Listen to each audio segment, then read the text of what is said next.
Assalamualaikum warahmatullahi taala wabarakatuh. Saya Ustaz Kamal akan mengajar subjek sirah tahun 4. Untuk hari ini kita akan belajar berkenaan dengan tajuk jihad Rasulullah sallallahu alaihi wasallam dan para sahabat. Dalam tajuk jihad Rasulullah sallallahu alaihi wasallam dan para sahabat ini terdapat 6 unit. Kita mula dengan unit pertama, iaitu konsep jihad dalam Islam. Kita mulakan pembelajaran kita dengan Ustaz menerangkan pengertian jihad dalam Islam. Jihad adalah kesanggupan berjuang untuk mempertahankan diri, agama, keluarga dan negara. Jihad juga memerlukan keberanian dan keikhlasan, walaupun dengan mempertaruhkan harta dan nyawa serta bersedia berjuang kerana Allah Subhanahu wa taala. Anak-anak pelajar tahu tak kenapa Islam membenarkan peperangan? Antara sebab-sebabnya ialah yang pertama, mempertahankan diri. Yang kedua, untuk memelihara kesucian agama Islam. Yang ketiga, memelihara kedaulatan negara dari musuh. Dan yang keempat, menentang pencabulan perjanjian. Okey anak-anak pelajar, jihad terbahagi kepada dua bahagian. Yang pertama, jihad kecil atau dalam bahasa Arabnya ialah jihad asghar. Yang kedua, jihad besar ataupun jihad akbar.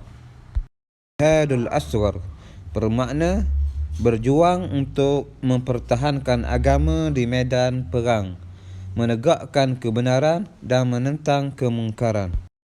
Jihadul akbar berjuang untuk melawan hawa nafsu dalam diri sendiri.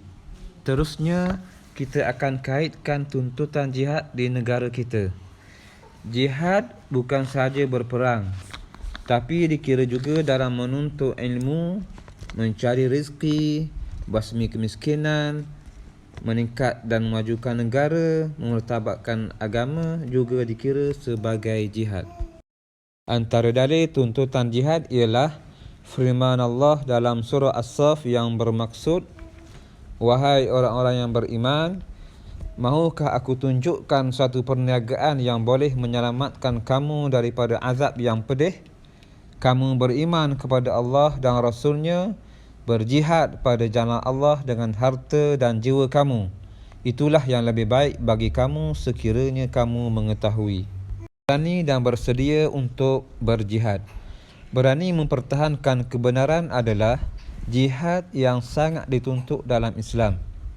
Setiap umat Islam mestilah berani menegakkan dan melaksanakan perintah Allah Subhanahu wa taala serta menentang kemungkaran. Rasulullah sallallahu alaihi wasallam dan para sahabat merupakan contoh orang yang berani berjihad walaupun diseksa. Malah ada yang dibunuh. Di antara sahabat yang diseksa termasuklah Bilal bin Rabah, Sumayyah dan Yasir. Setelah anak-anak mempelajari tentang jihad, apakah hikmah ataupun kebaikan kepada kita? Di antara hikmah jihad adalah yang pertama, mendapat keredaan Allah Subhanahu wa taala.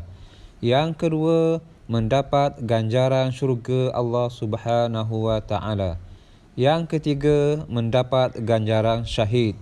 Yang keempat, berjaya dalam hidup di dunia dan di akhirat.